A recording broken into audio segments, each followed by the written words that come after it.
Are we a memory or something more? What will happen to me if I forget everything? In a room with no windows or clocks, an old man sat before a mirror. His eyes, cloudy as stagnant water, stared at their reflection for a long time as if trying to remember something. But every image that came to him melted away like morning fog. No name, no past, not a single thread to pull on. "Who am I?" he asked, not so much of the mirror as of time itself. There was no answer, only silence, thick and sticky like a faint dream. They told him his name was David, that he was a scientist, that he had a daughter, that he liked coffee in the morning and walked barefoot on damp grass. But every word sounded like a story about someone else. None of it felt like his. He was no longer sure where the truth ended and someone else's fiction began. One day a girl came to him, about 10 years old. She brought a dried leaf and put her palm on it. "You said that leaves are like memories, fragile, but if you press them to your heart, they might move." The old man looked at her with slight alarm. The leaf seemed familiar. But why? Why did his heart clench with a pain he couldn't name? "If you forget everything," said the girl, "you will still remain yourself, because memory is not you. It is only a trace, and you are the one who walked." That night, he didn't sleep.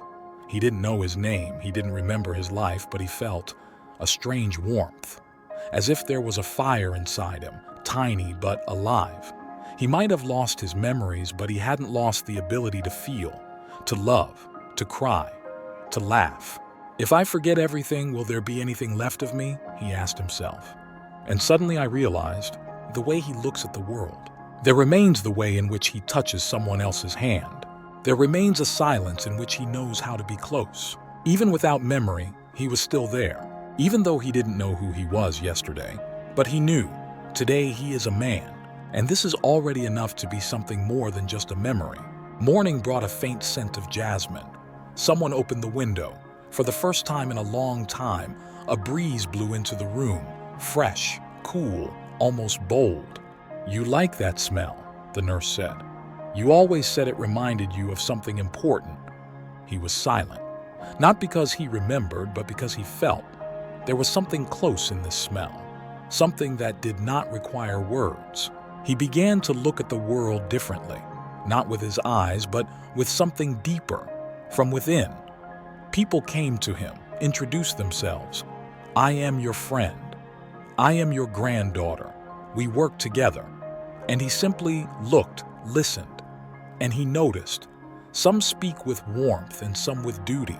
Some smile with their hearts and some with their lips. Some have memories in their voices and some have expectations. He didn't recognize it, but he felt it. One day he found an old note in a drawer. The handwriting was bold and clear. He peered at it for a long time until he could read it. "If you ever forget everything, don't be afraid. I left you with something that hasn't disappeared. Love. It's timeless." He didn't know who had written it. Maybe it was him. Maybe it was someone he loved. But something so alive flared up in his chest that he closed his eyes to keep from spilling it. Now he hardly asked who he was. It didn't bother him anymore. He lived as if in the present without looking back. He ate because he was hungry. He looked at the sky because it was beautiful. He laughed because someone nearby said something stupid. He became simple, almost clear, but no less present because of that. "Memory is a house," he once told the same girl. "But even if the house collapses, the land on which it stood will remain. And if you close your eyes, you will still find your way to it with bare feet." She didn't understand all the words, but she took his hand because he felt that he was telling the truth. We are not just a memory. We are what we smile about, how silent we are, how we forgive, how to hold someone's hand in silence. And even if the memory goes away, something in us will live on. No name, no date of birth, but with a warm light inside, which is impossible to forget. The days passed like clouds, silently, without a trace. But in him, despite everything, a feeling of vague death grew. As if, having lost the past, he had ceased to be someone, and had become a little bit of everything. He was no longer David or the father or the scientist. He was a man, without history but with a presence. One day a young guy came to him. In his hands was a guitar, on his face was a nervous smile. "You don't remember me, but I came to you when I was 15. I didn't know why I lived then, and you just sat with me silently for a long time. And then I said, life doesn't always have to be understandable to be valuable. I've been living ever since, and now I want to play a role for you." He began to play, a simple, almost childish melody. But something in it touched the old man's chest so strongly that tears came to his eyes. He didn't remember the words. He didn't remember the boy, but it felt as if it was he himself who had once sought the same answer. Memory is not only names and dates. It is music that we once heard and forgot, but still react to. It is smells that disturb the heart without worries. It is gestures, glances, intonations. It's pain when it's someone else's pain. It's a joy when someone simply lives nearby. One night he went out into the garden. The golden light of the moon lay on the ground like a thin cloth. He sat down slowly on a bench, his hands on his knees. It was quiet, almost sacred. He closed his eyes, and at that moment there was no need for a name or a past. He felt he exists, and that's enough. Let the memory disappear. Let everything be forgotten. But if there is any kindness left in your voice, if the heart responds to someone else's pain, if you know how to know the world, that means you're still here. So you're not just a memory. You are a human being. You are more than that. That night he did not return to the house immediately. He sat, listening to the trees rustling as if whispering to each other. The moon hung low, and everything around him seemed not quite real, like a dream that no one wanted to wake. Maybe I once lived in this world, he thought. Maybe not in my memories, but in how I now feel the cold of the tree under my palm, the aroma of damp earth, the taste of the air after the rain. He no longer looked for himself in the past.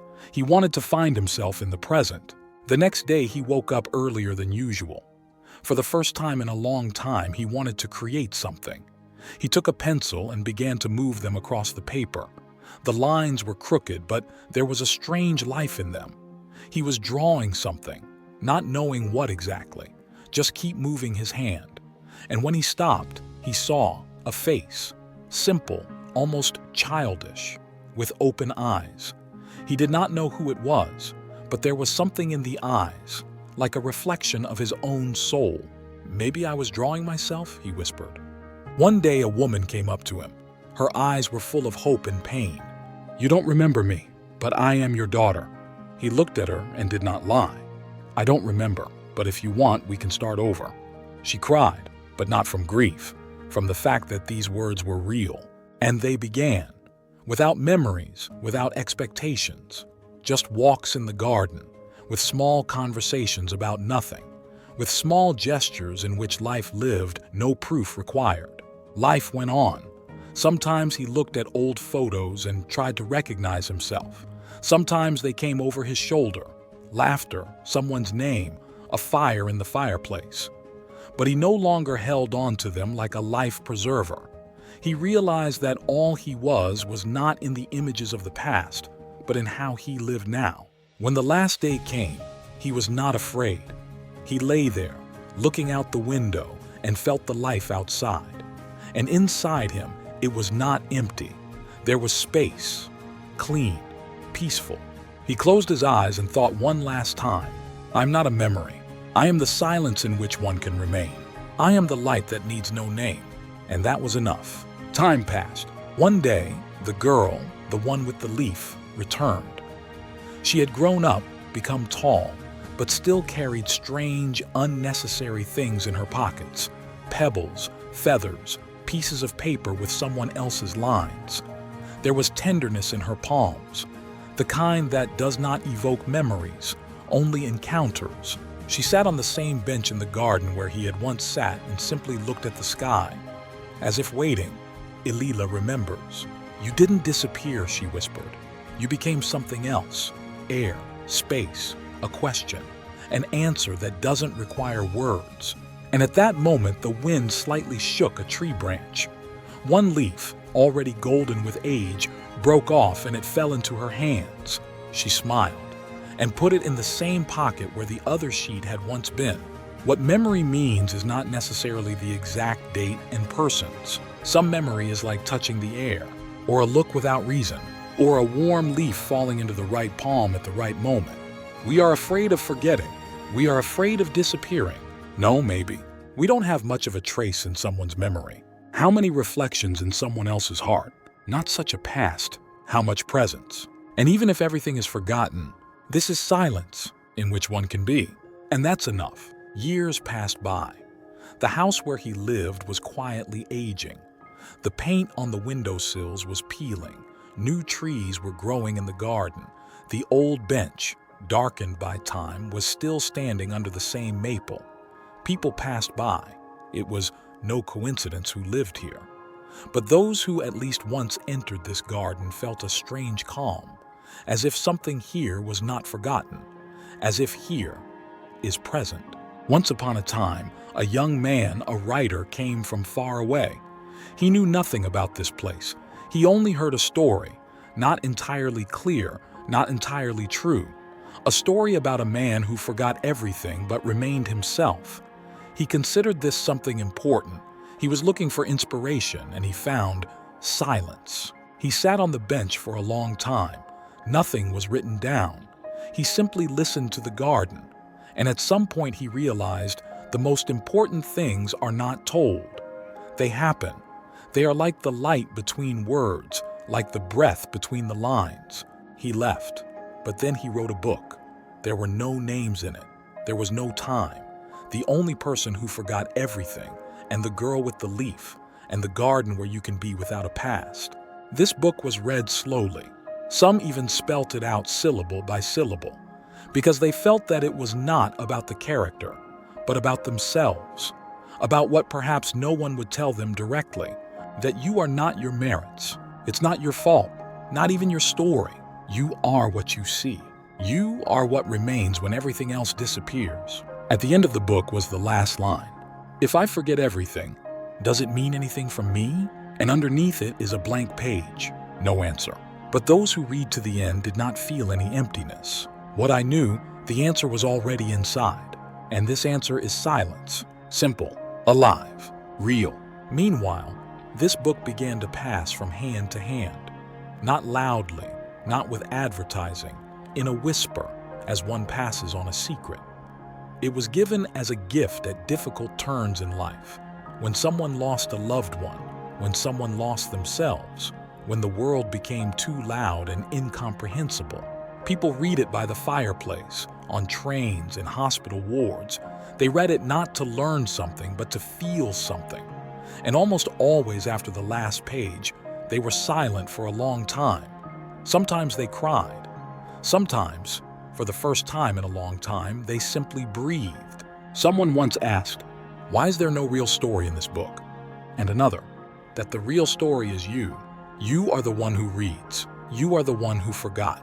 You are the one who remembers, even when it seems like there is nothing left. Many years have passed. The garden had long since gone wild. The bench had been swallowed up by the grass. The house had become slanted. Everything seemed to have disappeared. But one day, a little boy found that very maple.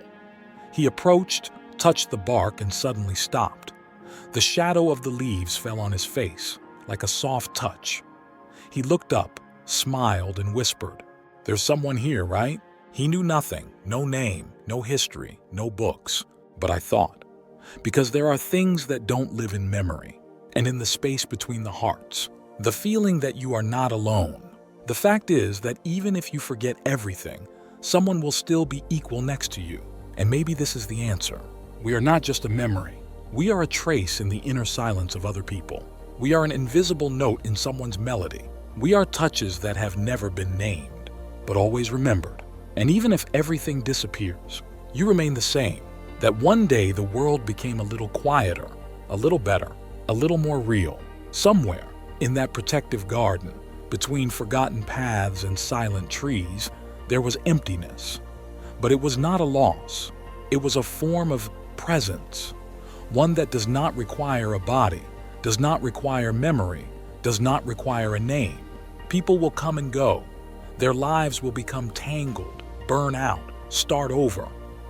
But in this place, in the look on this sheet, in this book that is transmitted without the author's name, something will live that is not subject to time. We will forget everything, sooner or later, everyone.